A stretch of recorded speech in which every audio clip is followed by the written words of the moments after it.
It's me again. Those little dots are going, which means I didn't. I'll one screw up and I'll be paranoid about that forever. Hello, VOD people. It's that time again. I'm going to talk about some stuff. Specifically, an easy GM mistake, but it's also tied to some other shit that I'm going to talk about in the standard campaign diary type deals.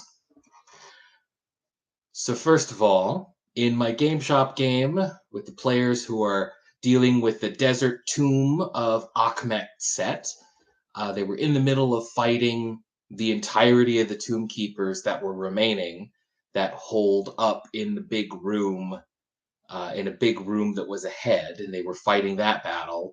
When we left off last time, the barbarian had thrown their thunder hammer and had stunned everyone in the room, and it was quite mighty and impressive. And that fight pretty much just kind of finished out. People were stunned. Enemies were stunned. Enemies were then slaughtered. There were some that, after this incredible display, finally broke rank and retreated. So it just kind of resolved slowly but surely. I was a little surprised because there were points and sessions up to this where the newest person who has joined the group and is also playing a barbarian wanted to try to negotiate with people, and very quickly excuse me, and pretty quickly every time he said, oh, I want to try to persuade or intimidate these people, like two players always quickly shot him down and were like, no, these guys aren't going to back down.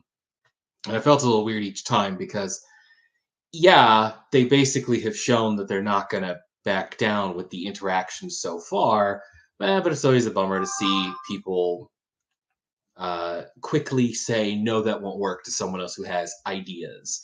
And I do my best to buffer against that because you don't want someone to just stop talking because they just get shot down all the time. But it surprised me that the same people who were like, no, that won't work, once the group had been like very broken up, started trying harder to like talk to and convince them to like back down or leave. The monk player was like, get them to join us. And like, that's not going to happen, like for real. Or that would be very difficult, I should say. It's not impossible that someone should. What if I move it closer? I don't know. I'm paranoid. I'm too soft. Whatever. We'll do our best here, as we always do. I don't know. So they broke the seemingly unshakable resolve of these warriors after slaughtering most of them. Some of them retreated. Some of them got frightened by the daunting roar that the barbarian, who is a Leonin barbarian, used in addition to some other stuff that he did on a next turn of his. And then when there were some survivors left, they tried talking to them. They tried talking to some of the youngest, who were the most impressionable by my idea. The youngest being like young adult. Like they're not talking to kids exactly. There was some clarification I had to make there. So I gave like one roll. The paladin was like, someone had said, oh, you might be able to relate to them, paladin, because you have an oath and they have an oath. And so he like tried. The roll was not high enough to like get through and get them to do what he wanted them to do, because they were basically like, oh, leave or join us. And they did not leave. They don't want to leave because secretly there's a whole, I talked about it briefly in one of my other videos, there's like a whole, not ecosystem, but like a whole village somewhere that like technically is still down here, so they don't want to leave. And I alluded to, well, they seem to not want to leave. One, they're kind of afraid that you're going to attack them as they leave, like the party at least. But two, they're also kind of resistant for other reasons that maybe you don't know or cannot like put a pin on. There was a funny part where the paladin started trying to like scoot one of the young ones away from the wall, and I had that young one kind of freak out when he was like not in a defensible position and kind of run, and but he just ran to like a room across from the room they were in. So they're like, okay, fine, I guess. The group stopped for a short rest. I rolled for random encounters, and I knew that the den of assassins that was the other way was totally going to come and see what was going on. They had a brief interaction with the snake assassins from like the other side, but the snake assassins gave up almost immediately. And I'm not gonna lie, I just find it a little silly because they started fighting the snake assassins who immediately gave up like the minute the players got the upper hand. They gave up almost immediately, period. And the players were like, oh, nice. This is more like it. Like, I guess it makes sense when you're a player and people immediately bend to your power and like, oh, convenient. But like, come on, man. Yeah, they're less principled than the other guys, so they'll give up more easily. Though they were giving up as a ruse to try to backstab them at some point, which did not succeed. The players remained suspicious, but whatever. And I believe that is where we left off. We finished that big fight. There was some talking and some reasoning. There was a short rest. The snake assassins came to say hello, and then quickly were like, we surrender. And then they, under cover of darkness, were like, now we're going to run away. And then the players were like, okay. And the next time they'll go to the next floor, and we'll see how that goes. Though personally, I've already started doing some work, but I need to do some work to make the Tomb of Akhmet set a little more interesting because I'm getting a little bored of it. But like, we're not done, and I don't want to ditch it for reasons. I already have an idea for the next floor that's a little better than my original idea that I had, and we'll see how that goes. Indiana Jones' worst nightmares. You're right, dual bladed scorpion. Absolutely correct. Cultists are one thing. Snake cultists, terrible. Snake assassins, the worst. Also, greetings. I hope you're having a good day or night wherever you are, dual bladed scorpion. So that was the Game Shop game. Last Sunday, Sunday before last, morning. All right, cool. I hope you're having a good morning. The friends that I play games with on Sunday, we didn't meet one Sunday, so last Sunday we met again. Right now they've been kind enough to give me the opportunity to play test a thing that I'm working on, which is like a Ninja Castle Redux that's just like a bunch of 5-room dungeons that are different layers of different ninja masters that you fight and take their weapons Mega Man style and then use those weapons to beat the other bosses of the Ninja Castle. And I've been posting on my community tab, which, by the way, it is insane that I am at the point where people will actually care and vote and comment, though rarely, but still, on my like community tab in YouTube. It's a level of fame that I never imagined that I would achieve. And so it's very surreal that I can post anything there and people will react to it. But I've been posting for fun. Oh, which Ninja Master do you think the players will go after next? I forget what won the poll, but I think this time my friends, did not do what my audience thought they would do in the vote. They went after the Master of Fire for last Sunday. And so we got to do that. And I thought that it worked out pretty well, but I did walk away feeling that it was a little underwhelming. And that's kind of what I alluded to in the title of this stream, or it's related to something I'm going to talk about. An easy mistake for GMs to make, and it's something that you just kind of have to do your best to fight or deal with, is feeling like your fights are too easy.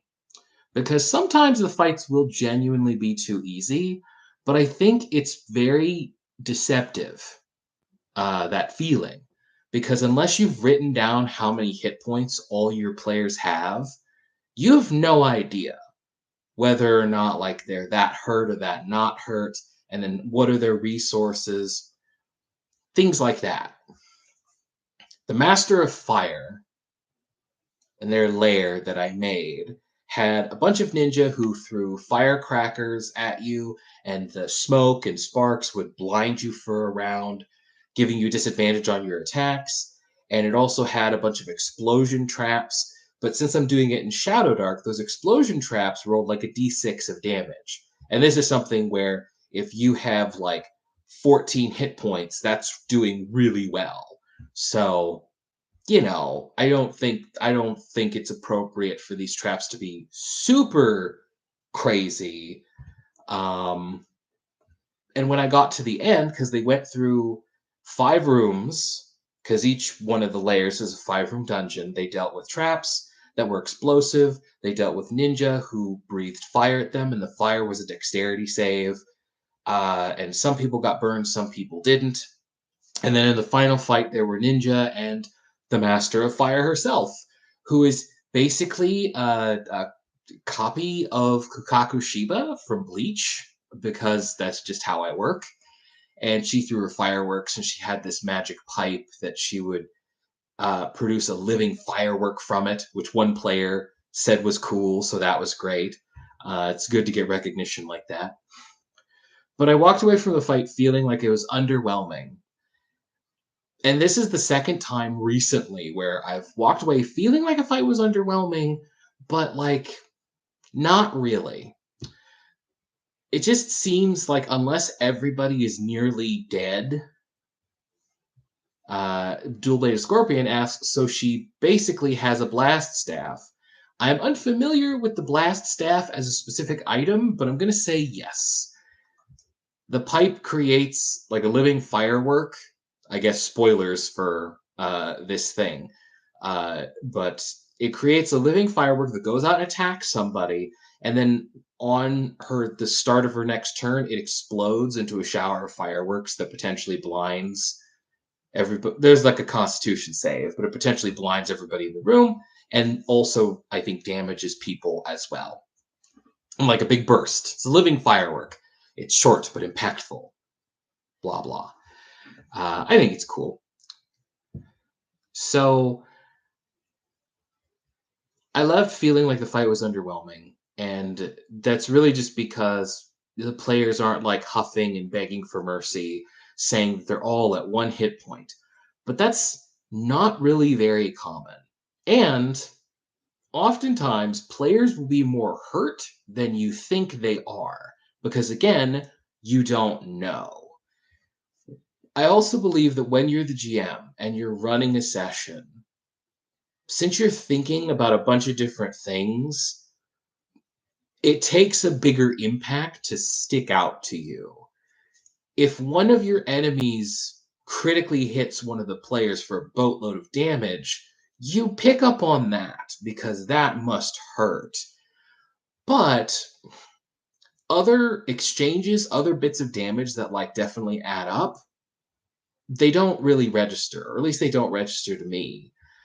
And unless the players are saying that they're hurt, you basically don't know. You're aware, if you're me, you're aware that you're doing damage. You're aware that things are happening, but because no players are like crying in pain or begging or anything, you might and the when the fight ends, all of your enemies have been defeated. It's very easy to feel like the fight was too easy. Partially because of what I'm talking about with the you don't know how hurt your players are unless you're keeping track of their hit points, and you have plenty of things to keep track of as a GM. You don't need to keep track of people's hit points, and I think you shouldn't. But on top of that, there's also a bit of ego that not even ego exactly. I will continue, but first, Dual Bladed Scorpion says, I'm just thinking she's casting her living firework from her blast staff. Is it a dragon themed pipe? Yes, it is, Blade Scorpion. And her living firework spell resembles the head of an Eastern Oriental Dragon. Yeah, pretty much. You got it pretty right, Dual Blade Scorpion.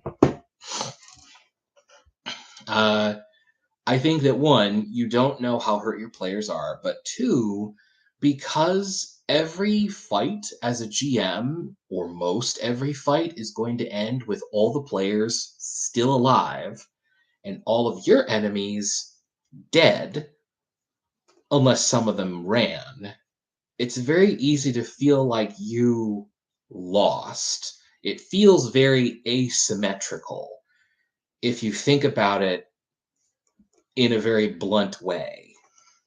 But I think, like I said, I think that's a trap, and I think that's not wrong. Or I think that is wrong and a wrong way to think. The players, if they lose all their people, just lose. Like they just die.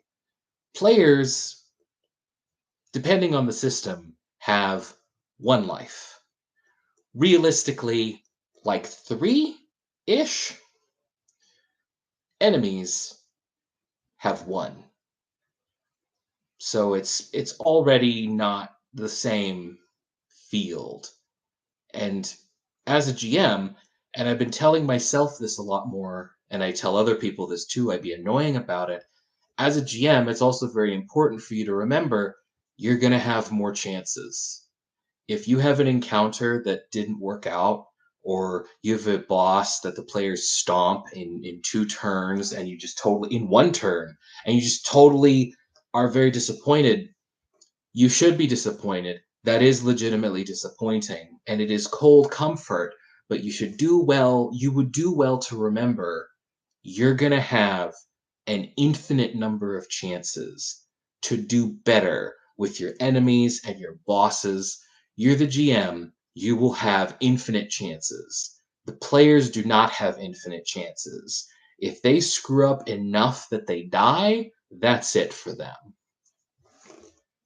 And it's really easy to forget that, or maybe even get caught up in not even, I keep on wanting to call it ego, but it's kind of not ego, or ego is not what it has to be. I think inherently it is easy to think of yourself as parallel to the players. All my guys died, you're all alive. That fight wasn't hard enough. When it's like, no, man, no. If all the players died, the game's over. Maybe. Usually. If all of the enemies die, the game's going to continue. A death off of a GM, and maybe you shouldn't even think about it like that. Maybe you shouldn't even think about it as the death off of the GM. Old school Dungeons and Dragons calls the GM the referee and tries to make a big distinction between, like, you're just refereeing, you're an umpire, you're just calling the plays and translating the rules.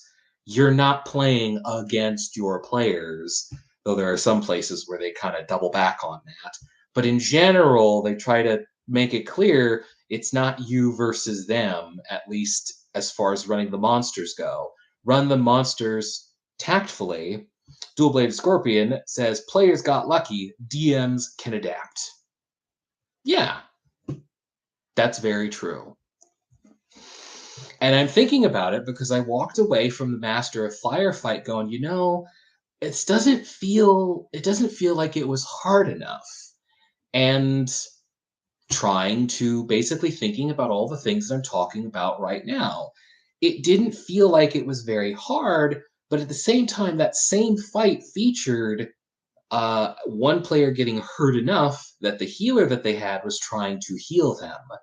And they were rolling poorly. Shadow Dark, you roll to cast your spells instead of spell slots, and you can keep casting the spells many times as you want, but if you fail your roll, you lose it for the rest of the day. And there was a point where, in the final boss fight, one player got hit for a pretty hefty amount of damage, a good chunk, and the priest, which is what Shadow Dark calls clerics, was trying to heal him and kept on failing. And people were throwing their luck tokens that let you re-roll a dice roll at them, like, no, we must not lose the heal. which is what happens in my Shadow Dark games where I'm a player too. Everybody throws their luck tokens at the healer's like, nope, we lose cure wounds. We basically have to leave the dungeon. Go, go. So if you think about it, one, the fight had stuff happening. Two, other people were hurt and making saves. Even if the random damage on some of the explosion traps I rolled 1 or 2 damage on like the explosion traps in the boss fight itself, which is just random chance, and so that's also kind of affecting my mood of like, I don't think that fight was hard enough. Okay, but what if those explosion traps had rolled like 5s and 6s? Would have been a different story. Part of it's random chance. That's something that Dual Blade Scorpion, says, Cleric, I'm. Yeah, I think there's more to the thought, and we'll find out eventually. But, like, it's trying to bear in mind, okay, that fight, if those dice rolls had been higher, that would have been a bigger problem, especially considering that's a trap that I have fallen into in the 5th edition game, like with my game shop group. I noticed that I was really pumping damage dice because I always worry about the attack not doing enough damage if it's rolled as like random chance, and that's a good way to get inflated damage numbers that feel bad and don't make sense, you know? And if I really wanted, I could just have the enemies use average damage and just call it good. I don't do that because the rolling dice, I don't know, I just think it's cool and it adds something, so I'm keeping it. But like I've had to say, okay, those explosive traps roll low damage, but what if they had not? Second, there was a scramble for the priest to like not lose their healing spell, even though eventually they rolled well and it healed the guy. Like, that was probably a perilous moment for everybody on the player side. On the GM side, it doesn't feel as perilous and dramatic as on the player side. And so I basically just try to, since I am playtesting this stuff, I definitely want to have a critical eye. But I also am trying to be extra aware of how the fight might not have felt hard, but I, as a GM, my view is skewed. I don't know how hard something truly felt unless players are whooping and hollering and saying so, and players don't always do that. Like sometimes players will complain about how hard something is, but I think usually if they are, that's a bad sign. Unless, grain of salt, but in general you don't want people like actually crashing out, as the kids say, over stuff that's going on. You do want and like reactions, but I don't know, players don't react that way. Like, I don't react that way. I'm not constantly going, oh man, this is a tough one. In fact, I try hard not to react because I'm an asshole and don't want to give the GM satisfaction. Um, and I also have some deep emotional shit with reacting emotionally to things that I'm not going to delve into. I'm instead going to say, Dual Bladed Scorpion, Cleric, I'm trying Haas best to heal another player. I'm not leaving you. I refuse to leave you behind.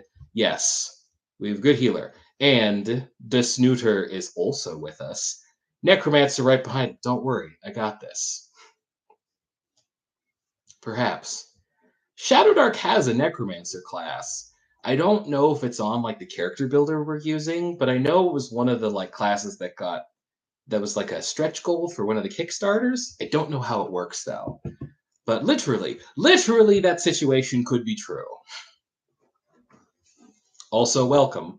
I hope that you are having a good day so far, Snooter. So coming away from it, I felt like I felt like the whole thing could have been better. Shadow Dark Necromancers got res. I don't know. I don't know how the Shadow Dark Necromancer works. I assume that they raise dead somehow. So maybe I don't know. Maybe they would raise someone who the healer failed to save, is what I was thinking. But I actually don't know. I saw a video for like the Paladin that was also a stretch goal, and it sounds really cool, and I would like to play one, but maybe someday. But I haven't seen the video of the Necromancer, so I don't know their mechanics specifically. I thought it was pretty cool, though. The video about the Paladin was just the creator of Shadowdark, Kelsey Dion, making the Paladin, or at least doing a first pass on their design. And I thought it was pretty cool because in Shadowdark, they really care about niche protection. And it was cool seeing this creator go, okay, we're going to try to design something that doesn't infringe on other classes, which, boy, I wish literally any other game cared about it like that. I mean, supposedly Pathfinder Second Edition has so much variance. You can make characters so different from one another, but like I think in a lot of games, niche protection of being truly special is something that you just either systems don't care about it or they don't do a good job of preserving it, which is something that really bothers me. I got rid of them all because apparently WordPress or whatever the fuck is okay with letting Nazis like say what they want on their platform.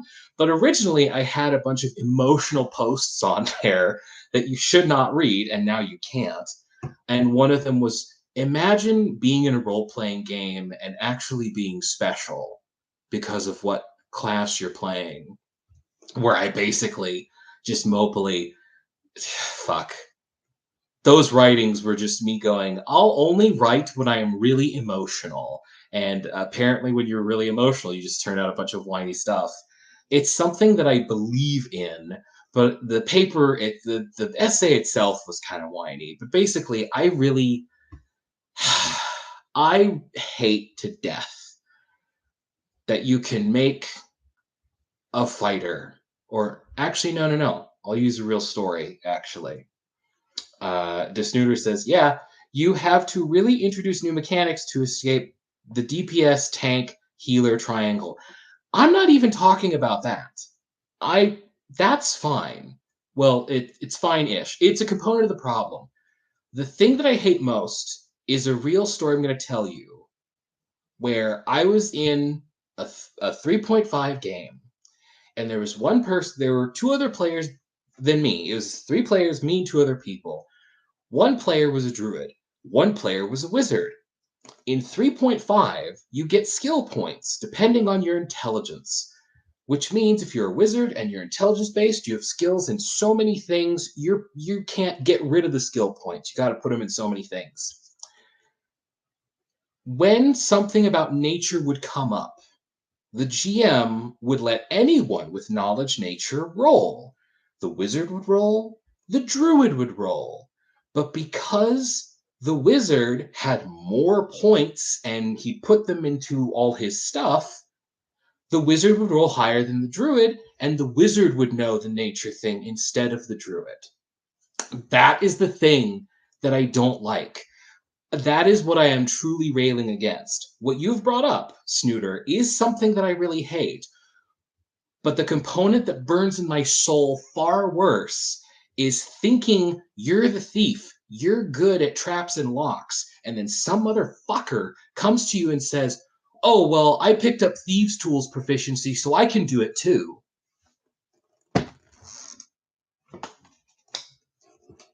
Okay.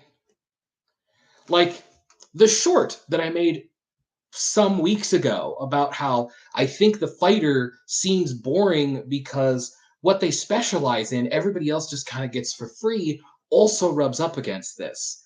I hate with a passion that you can play something and you think that I have my thing, but other people also have your thing, technically. I hate it. I hate it. I hate it. Imagine playing a game where you have a class and you are actually good at the thing you're supposed to be good at, and no one else can go, well, I took a feat, so I'm good at it too. Imagine living in such a world. Desnuder says, druids are wisdom casters, wizards are int casters, therefore wizards are going to outshine everyone on knowledge checks. Yes. But in this case, I hate it because it violates the fantasy. And something that I do that I have copied from Matt Colville, one of the D&D YouTube guys that I watch and like, is I will specifically like say, hey, you cannot roll on this knowledge check unless you, I will sometimes say unless you have proficiency with it, because in fifth edition there's proficiency and non, and it's a little different. Though if it was 3.5, I think I just straight up wouldn't let the wizard roll and I'd try to find something, I don't know, because like that sucks.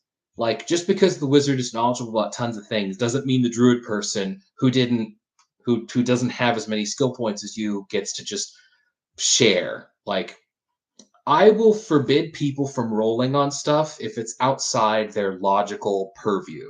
The wizard thing's kind of difficult in this case, but like sometimes in my fifth edition game, when someone's like, "Can I make an Arcana check to like identify this magic thing?" and it's like the ranger, I will say no. It's too outside. Even if you kind of know, like I want knowledge beyond whatever you've got. And in Shadowdark, they care more about niche protection than systems typically do. And it was cool making a paladin, but I don't want them to just be a fighter. So let's have them be more of like they do fight, and that's part of it. But let's also have them be more like morale boosting and morale reinforcing and fulfill kind of like a support bolstering buffing role in addition to being able to fight because that's part of the paladin myth. And I was like, wow, that's really cool. I like how your game cares about characters and what they're good at. I wish other games did that. Motherfucker. That's the video I should make. Me angrily, I should just take this and edit it and be all like, then motherfuckers will be all like, it's not so bad. Why not redundancy? And I'll be like, fuck you. Smite them. Anyway, Dual Bladed Scorpion says, Rogue busy with a door lock. Oh, you got some thieves' tools too? Good. Gonna need help with some traps in case one of us dies. I hear you. I still would rather people be special in their own lanes. And I would argue that it's good if the rogue dies, I would argue it's good that players and the team has to come up with a new way to approach problems instead of we'll just switch to like our backup guy that is Thieves Tools too. Like redundancy is literally useful. I have had one of my friends even say, "Oh, redundancy is always good." And it's like, it's good unless you don't care about people actually like being special, which I do. You know, it has a use. I don't like it for reasons. Desnuder says, I was having similar trouble while trying to build a dot hack homebrew the other month. I saw your posts about that. You constructed that system as well. You do too much work and you bless the people who play with you. Like, what meaningful difference is there between a heavy axe and a heavy blade? Good fucking question. Good fucking question.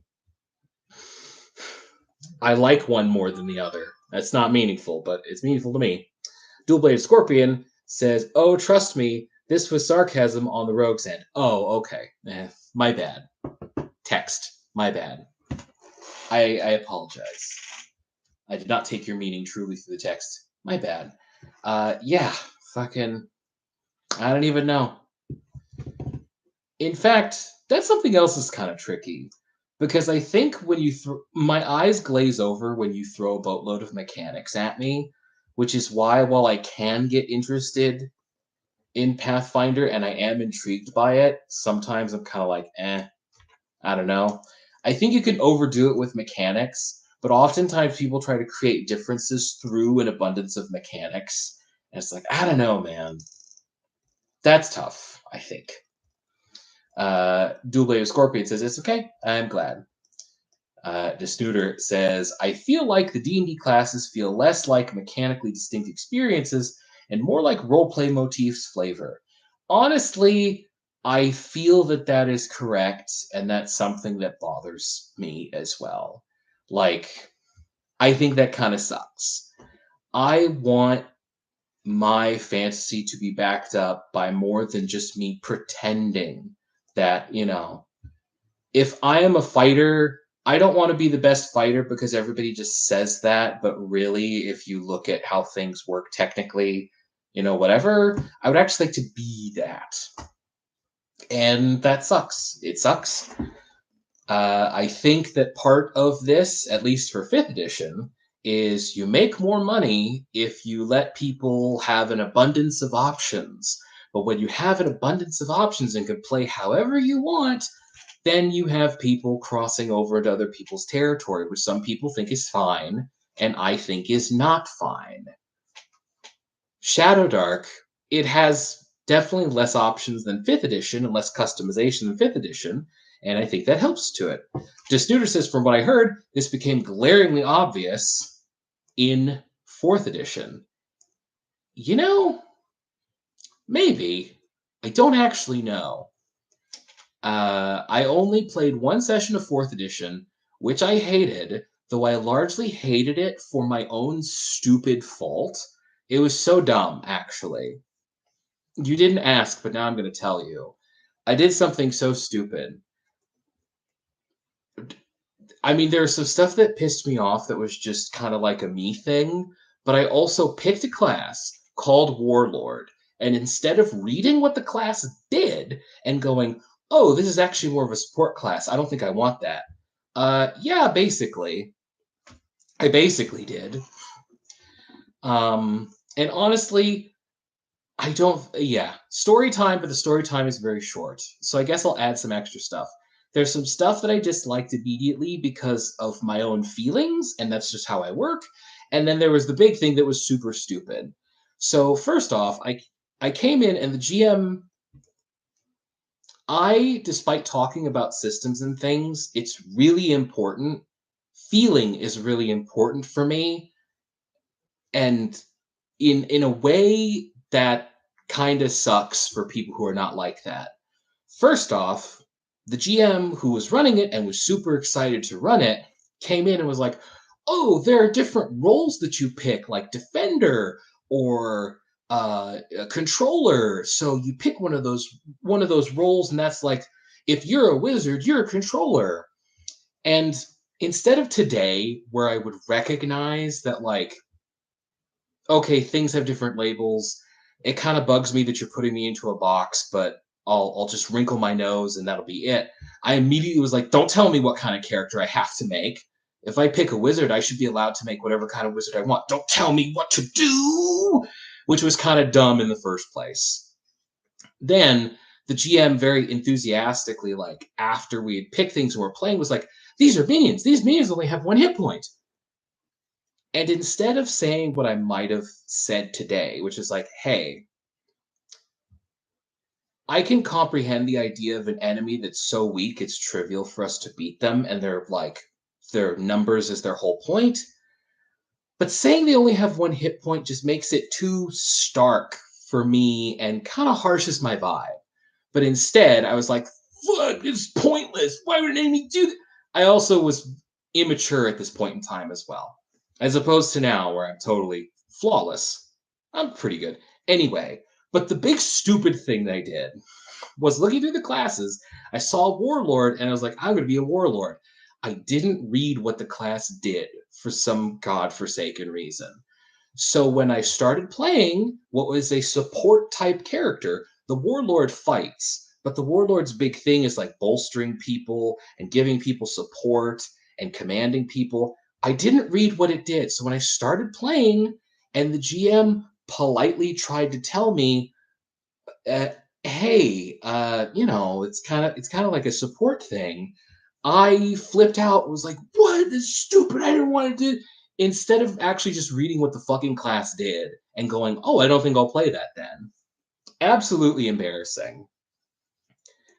The biggest problem that was not my fault that I had with fourth edition from the one time I played it is it does not give a shit about using gamist language. It really bothers me. The idea of someone going, now the enemy is going to take his second action to use his daily power to hit you for 50 damage. No.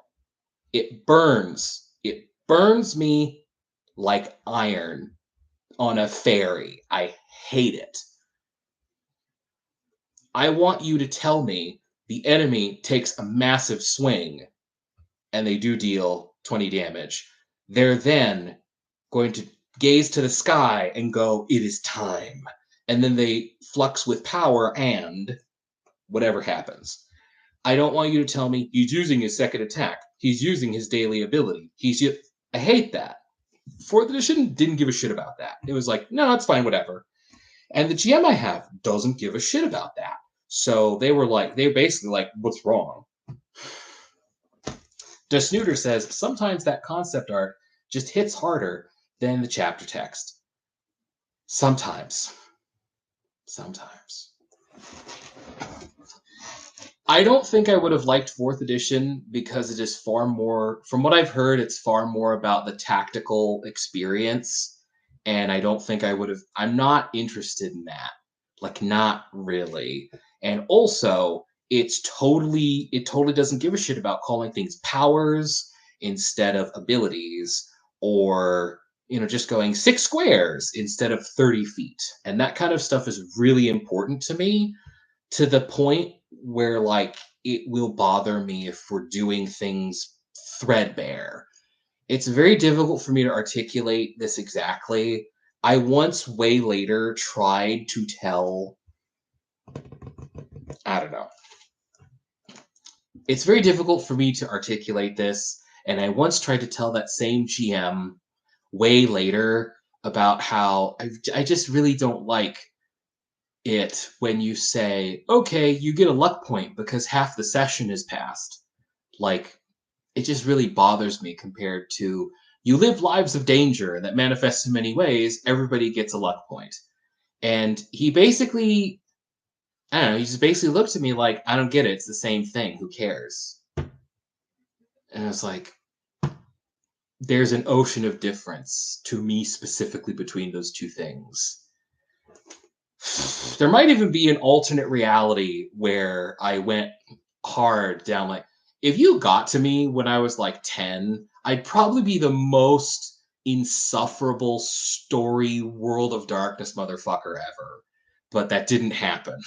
And so I'm here, if you get what I'm saying. Dual Bladed Scorpion says, I can imagine your character starts out wizardly, realizes that job sucks for a reason, try out the warlord job, and letting the feeling of being powerful getting into his head. That'd be pretty funny. And Desnooter says, yeah, I hear 4E was made with miniatures in mind, so it's not really designed to be an immersive theater of mind experience.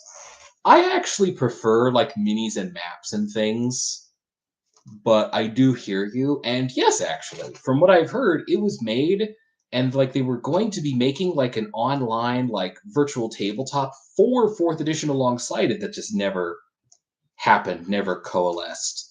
I heard the story once on a Matt Colville video. He really likes 4th edition, and that's fine. I don't think I would, though, for taste reasons. It was a very interesting story, what they tried to do and how they were ahead of their time on like what they were trying to do as far as like having a digital tabletop alongside the release of the thing. Yeah, Dual Bladed Scorpion. It sounds pretty ambitious for the time. Totally sounds like it. It didn't coalesce, which is funny because now Wizards of the Coast is like, oh man, we really want to be online and stuff, and to make it more of a digital experience instead of selling books and shit. And it's like, yeah, that's cool. I don't buy 5th edition product anyway, so I guess continue to be shitty or stupid. It just sucks. I hate it. I'm not unaware. I'm not unaware. This sounds like a backstory for another absurd character. Lol. Yes, it does. I am not unaware and I'm not blind to like mechanics and things. I don't hate that they exist or anything, but it just bothers the shit out of me if we're too plain about it. Too plain. It's weird. I'm in this middle. I don't need everything to be wrapped in silk and smelling of lilac, but I also will revolt if you just hand me a bucket of bolts and nuts and go here. Like, it's just important. It's just important. And sometimes you try to tell somebody that, and they're all like, I don't understand. It's just a game. Like, who cares? It's like, okay, I clearly can't. I, okay, it bothers me and it will continue to bother me, but I guess I'm not going to get through, so I'm just going to stop. And then I did. Desnuder says, it was pretty ambitious, and they did what they set out to do, but I don't think they considered the ramifications or the average player experience. I don't know. Maybe, maybe not. Uh, maybe, maybe not. It's kind of funny, actually, because one of the things that Matt Colville talks about with fourth edition is fourth edition basically solved all the like well-known problems at the time of D&D, but people hated it still, and which is kind of funny. I don't know. And I don't know. Supposedly people didn't like it for a bunch of reasons, and now everybody talks about it as if it's the forbidden thing, which I think is maybe a little silly. Though you know it's really silly. Definitely not Desnuder, as they are saying. If D&D players wanted a miniature tactical experience, they just play Warhammer. That is incorrect, actually. I think you are underselling the amount of like I don't know, man. Like I think that you, the snooter, visualizes D&D as a purely role play experience type thing, and that's not how it is at all. I would say that not only what problems did it solve? The role playing? That's a solid joke. That's a solid joke. Here's the thing. Dungeons and Dragons is a game about killing monsters. Role playing is a part of it, but combat is a much bigger part of it. I am copying the dude that I am talking about a lot this stream, but it is the truth. Like, they give you so many tools and so many abilities for killing. That's like the du jour. There's story and there's role playing around that. But I think you're imagining that D&D is supposed to be for role playing and then like combat kind of happens. That's just not how it is or how it's built. D&D can be whatever you want, but at its base state, it is a game of action and drama, but that also is killing and conflict. The idea that D&D players don't want like a miniature game, like that's how a lot of people play. I'm poor. I don't have minis, and I don't use minis typically. Welcome, Potato Kingo, who says the goal in D&D is to kill the monsters in the most creative and stupid ways possible. I do believe that that is very true, but there are also experiences along the way. Like being poor, I don't use minis and I don't consider them a normal part of the game, but where people are positioned for like how your abilities will work and your ranges, having a map, even if it's just like a piece of grid paper of graph paper, which is what I do, because again, like maps and minis are a core part of D&D, period. It's just that 4th edition, to my understanding, put it even harder there.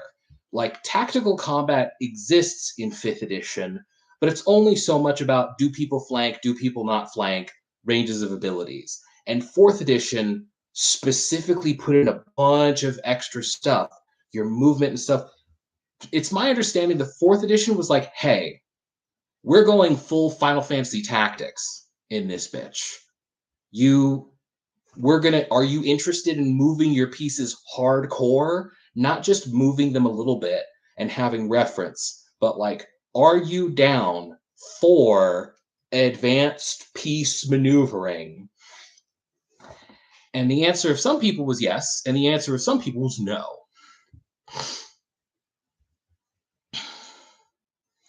Desnuder says, okay, sure, combat is a big part of it, but D&D combat should also involve role-playing. The point is that you're not limited to preset mechanics, and really any strategy you can imagine you can attempt.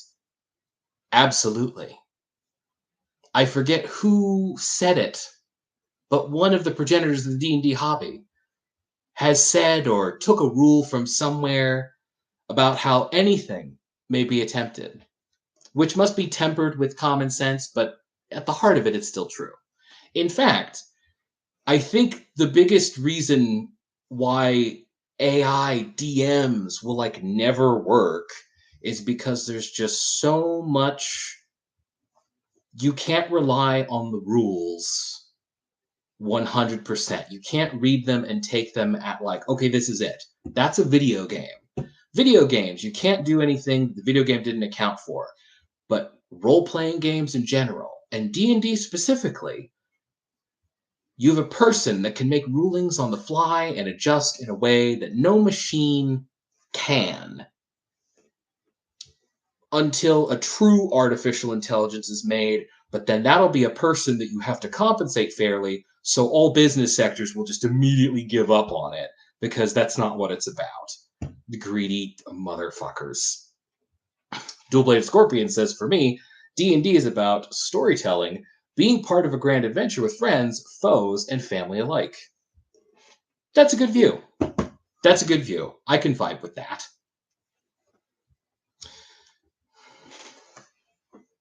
Ooh, shit. The stream is really popping off today. Stick Crawler has joined us. Guess who's back? I guess that it is Stick Crawler. Damn. That's cool. I immediately feel like I should be more interesting now. I mean, I'm doing my best already, but you know. I guess this would be the time to whip out some crazy story or something, but I don't know. I don't know. I don't have a ton of crazy D&D stories. And I have things I could complain about, but that's just me in general.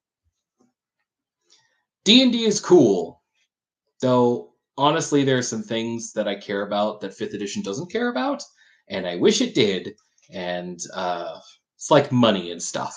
It's kind of a bummer. I've actually been thinking about the next actual 5th edition campaign I will run. Stickcrawler says, nah, not really. We are fine with you just rambling. I hope so. That's heartwarming to hear, and I really hope so, because that's basically all I got. Fucking... I've been thinking about the next actual 5th edition campaign I'm going to run for my game shop group. And I've been thinking that maybe I should stop trying as hard to do the uphill battle of trying to make money and resources matter, because 5th edition kind of doesn't care about those things. I'll never completely stop, because I'm in the portion of my life, also known as the rest of it, where money matters, and it's glued. In Darkest Dungeon, you know how characters get like afflictions that like come with them? Somewhere around the age of like 25, I gained the affliction like awareness of money. I was aware of money before, but it just follows me forever. Which is, you know, I assume part of why it's a big part of Treasure Takers, the animated series that I put out episodes of sometimes. You know. Stickcrawler 68 asks, by the way, how are you feeling now that your Robin series is getting more famous day by day? It's great. I think you're overestimating how popular it is getting. It definitely like ebbs and flows, but it's great. It is wild going from somebody who posts stuff and nobody reacts to it to posting stuff and like people react to it. It is a level of fame that I never imagined. despite simultaneously being jealous of people who have silver play buttons and going, I want one of those. I don't think there's anything I could do to get one other than get lucky, but like that's really cool. In fact, earlier in this stream, I was talking about how it's wild that I can post community posts on YouTube and people will actually interact with them, and it's not just me talking to an empty void. It's fucking nuts and really cool. Trust me, one day you will. Thank you, Stickcrawler68. I hope so. I think that would be cool.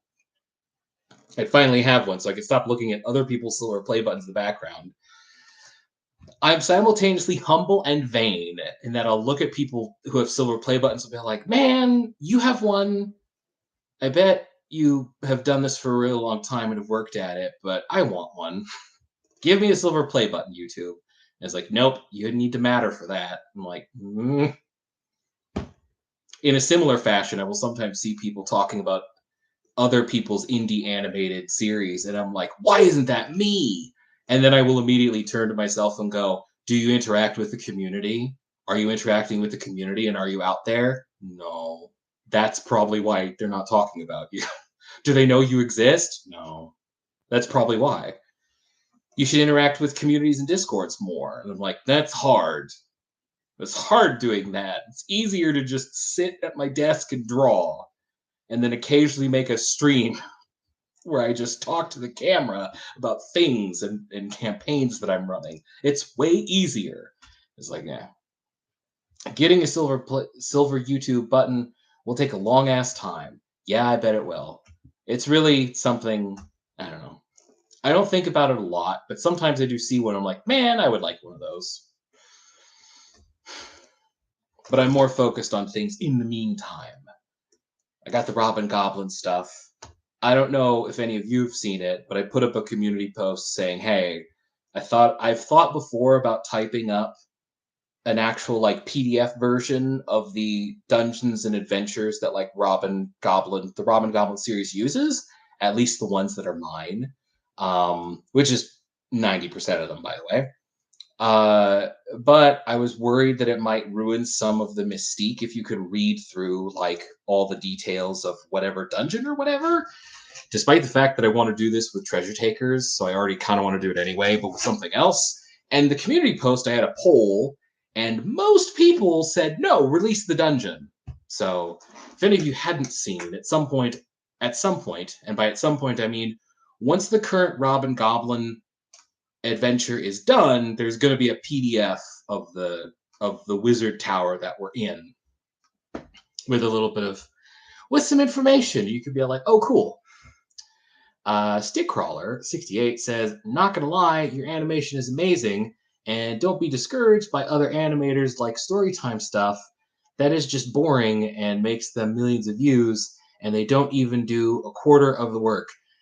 I don't know, Stickcrawler. I think you're underestimating how much effort goes into any kind of animation, really. And I think Storytime stuff is fine. In fact, I used to watch Jaden animations for a bit, and I was like, this is cool. I fell off for like reasons. And then there was a point where like she did a video about I think being Ace, and I was like, oh, some of this sounds familiar. I'm not gonna look into it, but some of this sounds familiar. Dual-Bladed Scorpion says, what cryptids would you add as D&D monsters? I really like demons, so I guess the Jersey Devil, like whatever he's up to. People love Mothman, and I also like taking monsters from like Persona demons and doing stuff, and Persona has Mothman, so I might like use a Mothman and be like, ooh, Mothman! Here's the Mothman. People love him, and people be like, Mothman! So Jersey Devil, Mothman, I think are my two like easy cryptid picks that I would make. It's not a cryptid, but I thought about putting out like a PDF that was just like a simple monster that is also from Persona 5, and I will probably do that eventually. Snooter says, yeah, I feel like the entire concept of there being communities / guilds of adventurers who are instantly recognizable in every town isn't really explained. Yeah, I usually do it a little different, quite frankly. Um, a little bit, because it is something I think about. Stickcrawler68 says, no, I have animated and I think it's kind of cool, but they are just making up stuff or just copying each other. I have done Madness combat fan animations, not really good, but meh. I mean, man, that's that's my experience all the time. Just I've animated. All right. So I feel you. Stickcrawler also says, by the way, gotta go. I have an English speaking exam. Bye. Good luck on the exam, Stickcrawler68. I wish you well. Dual Scorpion says, Mothman. Sounds interesting. I think so. Desnooter says, like, is there a massive underclass who has to risk their lives to make ends meet? Are monsters a seriously common problem? What ramifications would these things have on society? Probably interesting ones, I would imagine. Though personally, when I run, and you as well, Stickcrawler, uh, typically when I run stuff, I just assume, I don't know, I just assume that monsters and things like that are enough on the fringes that if you're in a sufficiently big city or whatever, it's just like that's a thing that happens and there are people that do that. I assume that like large cities and kingdoms have their own organizations or whatever, and I assume that small villages and towns just kind of do their we have something that keeps us relatively safe and we just do our best. I also personally assume that adventurers are not as common as like the actual fifth edition material treats it. Like that's something that definitely I think is a little eh. Like adventure, like I've started resisting the urge for people to just refer to characters as adventurers because I don't know, it's not a bad term and it's accurate, but I guess eventually you have to get snooty about something if you have opinions. But like when I run D&D, I always run it in a way that like I assume that adventures are not so common, which is one of the things that bugs me about official material because in official material they make it sound like, oh, there are tons of adventurers. It's a very common thing. It's like, nah, man. When I run D&D, I treat running into adventurers like if in real life you met people from the BlackRock group or like a mercenary organization. This is rare. This is weird. I've heard about you, or I know that people like you exist, but it's kind of wild that you're in front of me right now. Also, I'm going to be really careful, maybe not talk to you because, like, I don't know. And then, depending on the class and things like that, I might modify it because that makes more sense. I think it makes sense for paladins to be like well regarded and well respected, especially because a fantasy paladin is like an actual good guy and there's not baggage attached to that. But obviously, if you're just like I am Fighter Man, or we're a group of like rough looking cutthroat motherfuckers, like okay, we're gonna keep our distance. I don't know. I don't know. That's one of the problems that I think I have. My mind goes a slightly more grounded than like normal fifth edition material goes, and I don't think it's a big deal, and I bet my players don't think it's too big a deal, but it definitely clashes in my head a little bit. Fifth edition assumes a kind of heroic fantasy that I'm not in. Hmm. Redcap, Black Annis, Karse, Hatman. Those would be pretty good cryptids to add. Perhaps. Perhaps to Snooter. I mean, I know you're replying to somebody else, but yeah, perhaps. I bet you I don't know. There's probably even like a fan made book of like D&D cryptids or whatever. I wouldn't be surprised. I'm addicted to ideas that don't make money. I'm sharing that because all the time I see YouTubers putting out like world books and setting books and class options. And that's the kind of stuff that people buy. I like the idea of writing and releasing my own adventures, and that's the kind of thing that doesn't sell. I get excited for ideas that won't make money. That's why I like indie animation, apparently. I mean, it's not, but like, I remember being in therapy and doing my own type 5 about how I'm just addicted to ideas that don't make money and are bad. It's like, "Oh, you make art? You make art that's D&D related? Oh, but you don't draw like funny creatures and you mostly draw humans." Okay, well, but like, do you make a bunch of funny jokes and references with? No, you've got your own original story. Okay. Um is that original story like full of like, I don't know, funny jokes in and of itself? No, not especially. Okay. How do you produce that story? Comics can be relatively easy to produce in your free you animate them.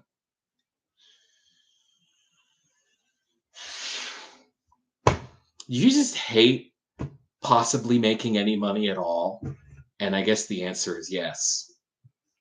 I don't know. The ideas I get excited about aren't profitable ones because I see YouTubers release their books and it's about class options and things. And I'm like, I don't want to release that. I would want to release a book that's like adventures. It's like the thing that specifically only sells to GMs, which is a very small part of the market.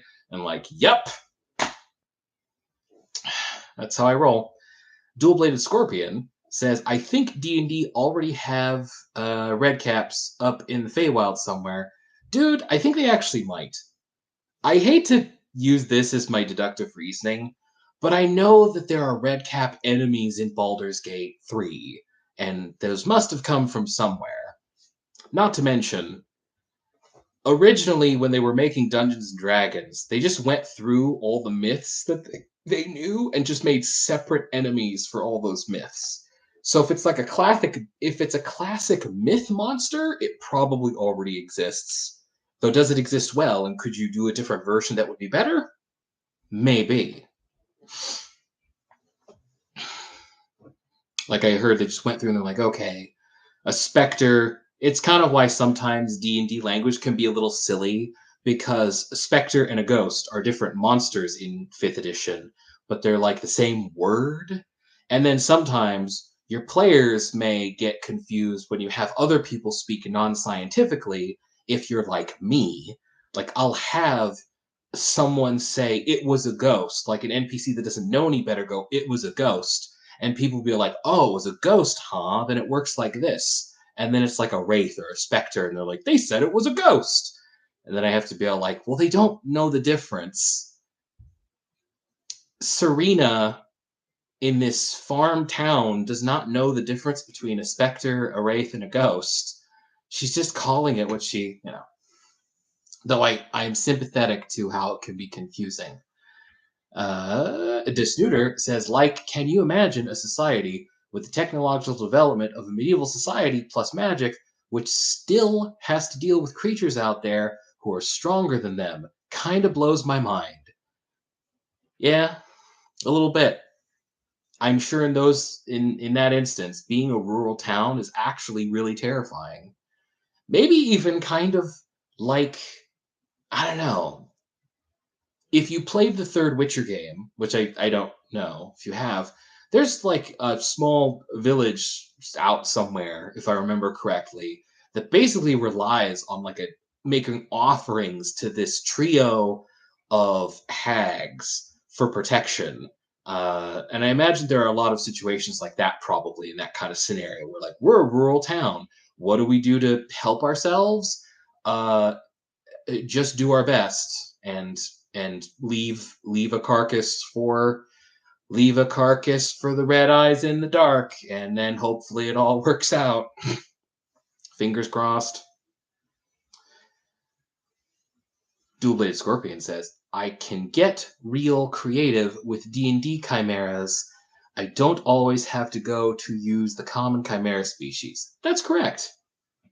I'm in a Shadow Dark game, and we fought a chimera recently, and it went way better than it might have. I had recently gone out of my way to get some hirelings because carrying things means that you can carry more treasure, and that's important because in Shadow Dark you level up off of getting treasure, finding secrets, and getting boons. You don't get experience points for like killing things. So I immediately thought, if this chimera can breathe fire and the fire stream is long enough, I may lose all of the hirelings just immediately because they're just normal dudes. Thankfully, it did not do that. It did nearly destroy the new one of the players' characters died and they rolled like a dwarven fighter recently, like a couple sessions back, who has I think the highest armor class out of anybody. He's got like 20. And like mine's fairly good and it's like 15. So the Chimera ended up focusing on him initially, which is good because he fucking, you know, that was brutal. And we beat that Chimera pretty well between him, me, and everybody else. I've got a staff of striking in that thing. I can spend charges to do big hits. And we beat that Chimera. I didn't lose any of the hirelings, which is great. The rest of the session was also great. We ended right in. Actually, it's kind of funny, and I will talk about it. But first, I will say, Does Snooter says, well, if you like writing adventures, you could just like write it as a book/short story, submit them to magazines. I could, and that's a cool idea. I doubt there's much money in writing either, but that is literally a better idea than any that I have had, and I will keep that. Thank you. Dual-Bladed Scorpion says, back in high school, my party and I fought a chimera that was summoned by a succubus that we were holding captive for interrogations at the time. Man, I bet that was a real turnaround. Like, we've got you. And then it summons a chimera, and it's like, touche, madam.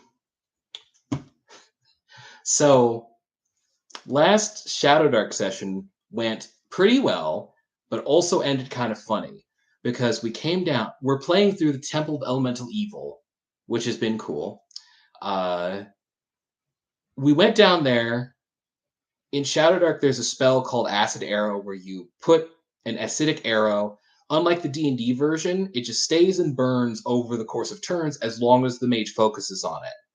Originally, we'd gone around, the wizard had put an acid arrow in the chimera, which was chained up, and then we backed around the corner, and we were just going to cheap it out. But the chimera broke free of its bond and came at us, which is why I was worried that it would breathe fire and lose the hirelings, or kill the hirelings, even though I don't know for a fact if it can breathe fire, like this one can. We beat it, and that was cool. We went down a hallway, and we dealt with a trap, which was its own affair. We didn't have a thief that session, but we did our best and we succeeded, not getting too terribly hurt and healing the dude that did get hurt, testing the trap, our dwarven fighter really helping out.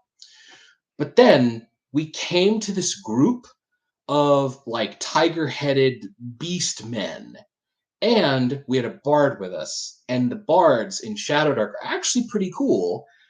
The bard fascinated all of them. And then we started killing them one by one, so we didn't break them all out of their delusions at once.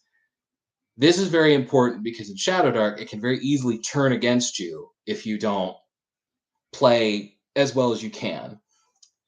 Now, the funny part was we hacked through one by one these big tiger-headed beast men, except for one. There was one left, and he ran. Makes sense. He runs.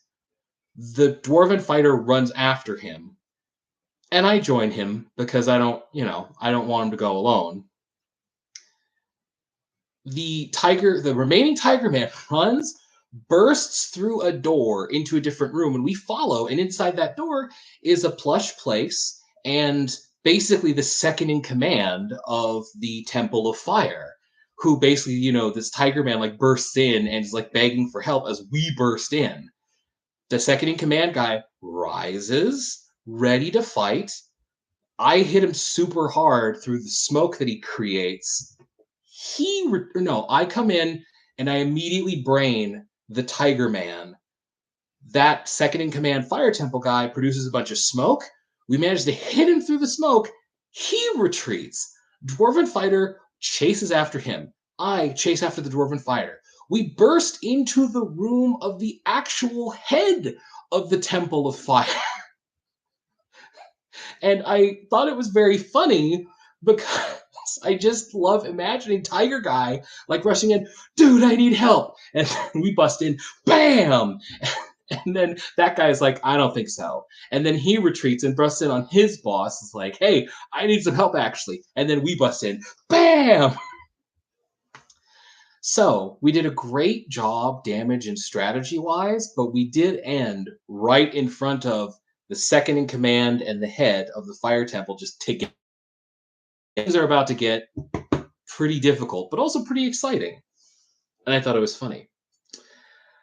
Blade Scorpion says it just burst in through the walls of this abandoned keep. We and assumed it was her chimera, even though it was actually a wild one. And the snooter responded, yeah, maybe trying to capture a charisma caster with demonic alliances was a bad idea. Dual bladed scorpion. Yep. Yeah. Those are the best times. Those are the best times where you make decisions and then it turns out that those decisions played out poorly. The essence of the game is the ability to make decisions and then watch them play out for better or for worse. And it's always the best when you're like, haha, we've done it. And then something turns, you're like, oh no, we did not do it. This is what D&D is made of. This is what tabletop is made of. This is the best. It truly is. I also missed it, but DeSnooter said, I think the Hat Man doesn't exist in D&D since it's a modern cryptid. Yeah, I also think so. I mean, what would the medieval fantasy equivalent of Benadryl even be? Yeah, I don't know. But like the Red Cap, I think, does.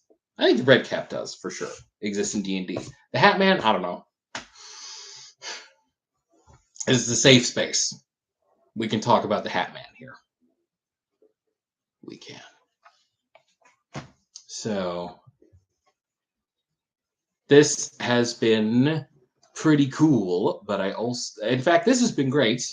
You have been great, but I've also committed to be somewhere in a little bit. So tragically, I will be bringing this stream to an end, barring like any quick, like super quick questions or claims or something.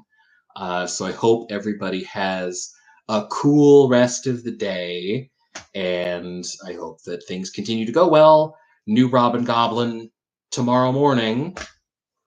I got to do the vote count later today, so I'll find out what's in the lead and maybe start making some preparations. Hopefully, I can find some time to grind away on Treasure Takers stuff, because this week I'm trying to really grind on the episode that I am doing, but also life stuff is in the way as it usually is, which is another bummer, I think. You look at the creators that you like and you think, oh man, I hope you get to just kind of make this and focus on this. And then you learn, no, actually, I'm doing like normal job stuff and doing this in between. And you're like, man, a just society would just let you do this thing that I like that you do. Anyway,